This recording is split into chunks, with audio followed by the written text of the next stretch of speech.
What is up, YouTube Steam blockchain? So today I want to talk about that YouTube doesn't feel so inclusive anymore. So my view of this is very interesting because if I look at why YouTube is the way it is right now, I sort of feel that this is something that is with a lot of stuff that people are sort of talking around something. So they're seeing that they notice something is annoying for them, and they try to sort of identify what it is.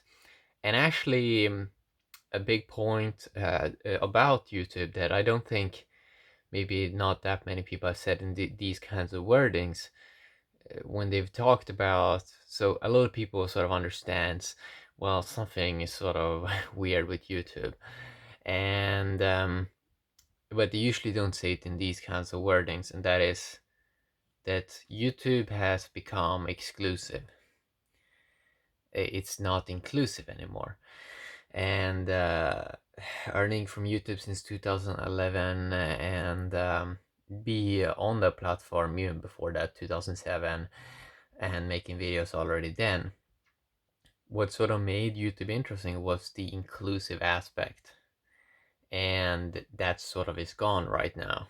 Not fully gone, but in many ways it is kind of.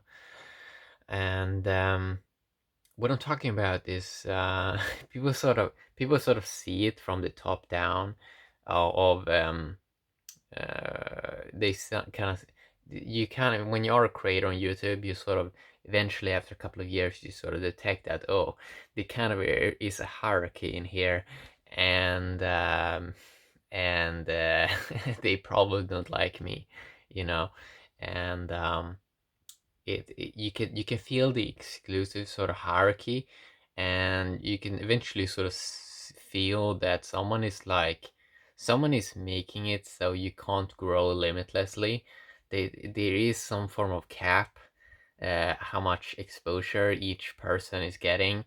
And then we sort of see this about shadow banning and, and learn all about that. And yeah, people in the beginning, it's kind of cool, right? When people have sort of the first time they get video and they can earn some money for the first time on the internet. Yeah, it's very, very cool. Maybe we don't look that much on, is it inclusive, is it exclusive? Maybe we don't look that much about that. But after like 15 years now, we're sort of into this phase of video on the internet. You sort of try to look at it from a higher standards perspective of well, a platform, a video platform must be super inclusive.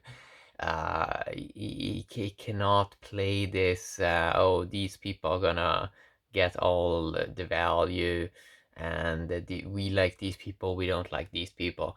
You can't really have a platform like that in a global age. And that kind of exclusive sort of game that you sort of are playing, you sort of realize how much it restricts growth, because you're working sort of against people when people sort of trying to grow and trying to expand, and they're not really doing anything crazy. If you kind of try to hinder that all the time and go back and make the platform exclusive again and try to sort of control exactly what everyone is sort of seeing, then it's not fun anymore, right? Because people want an inclusive platform. So I would say that is actually the number one reason why YouTube is sort of kind of stagnant. That it doesn't really invite so much new creators, and the reward system is not really good. The comment system is not really good. The support system is not really good. Even the video interface is not even being worked on. It still sort of has so many bugs, and it's 15 years in. It should not have that. And it's this weird relationship also with, you see all this text, someone is talking to you, but there's no name. For example, they say, oh, we did this new update, okay, who are you? So it becomes this okay, so they're moving into sort of this like faceless organization, but then it's like, okay, but then they should just go decentralized if they want to sort of go that route. If they don't want people to be able to contact anyone, it's like, okay, then they should use updated technology and tokenize it and like put it on a blockchain or whatever, and like make it more inclusive. And because that sort of makes sense if you want to be like a faceless organization. So so what has made YouTube very boring, I would say, actually, is that aspect of you can upload amazing videos and you don't even think, or you don't even feel that you're getting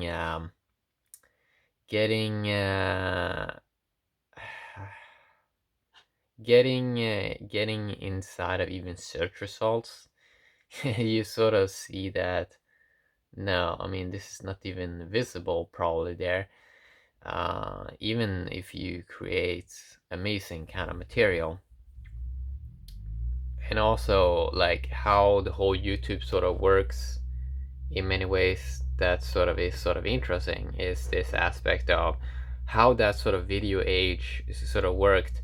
Was you had to kind of keep it to one sort of format and keep it to one sort of audience, and really, yeah, really trying to be very exclusive and really just sticking to your lane, and do it as a job and just try to milk as much value as possible.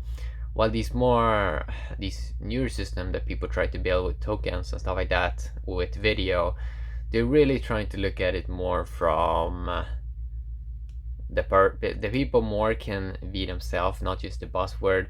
Because on YouTube, people usually not themselves because it is operating in a different way on clicks, and you need hundreds of thousands of clicks to even there's way more focus that you sort of have to be a brand and all that.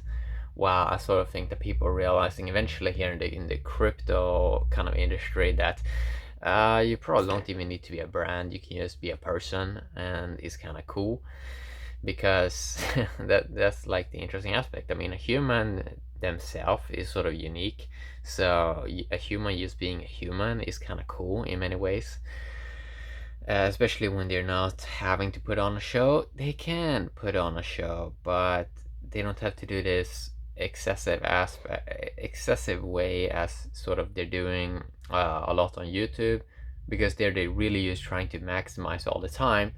While if you have an abundant token reward system, you don't really need people to maximize because they already have the value. They probably already then eventually bought a good phone, maybe a good computer, and then there's not really that much more to buy. And then they can just focus on doing whatever it is they want to do more in depth.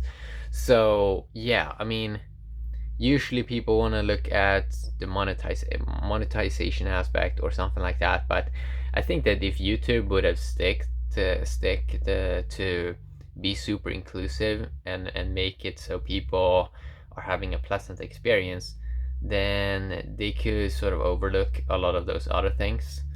Because in general, people want a nice place, and sort of we see that YouTube, they haven't really listened to anyone for maybe a decade, which is kind of strange. So you sort of see these new potential markets opening up for other entrepreneurs that can sort of come in and sort of see, well, can we sort of create if we can sort of create a better experience here, then we can take a big sort of market share of sort of this industry. Because care is sort of so rare these days, and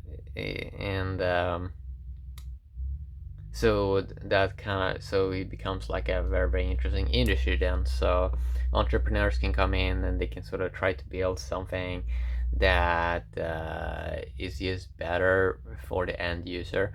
And it's also interesting, like when YouTube becomes very big and it's actually not decentralized, they of course run into a lot of stuff, a lot of regulatory stuff that is happening more and more on YouTube, where people noticing even more that, well, they just trying to a lot of people probably working at YouTube, they're probably just trying to show that their job is sort of needed, and then they're just inventing random stuff, so random new stuff that is like worse for the platform.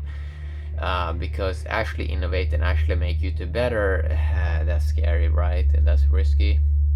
Maybe they get fired. Maybe they don't get their salary. Who knows? So that's what I want to talk a little bit about today. So yeah, the main reason why I don't think many people enjoy YouTube right now is actually the fact that it's not so inclusive, and especially new creators to sort of detecting that, how you need to pass so many things before you can sort of earn, or even get a so-called or an audience, or like get a few clicks. It can be like almost impossible for new creators, and it's just super strange. Something is really off about that. So I want to talk a little bit about that today. Hopefully enjoyed. So exclusivity is not the future. Inclusivity is the future. And platforms that use inclusivity, they're gonna thrive and they're gonna grow so fast, and people are gonna see the win-win effect from that, from having systems that is for everyone, not just a buzzword. Have a great day, DTube and Steam blog.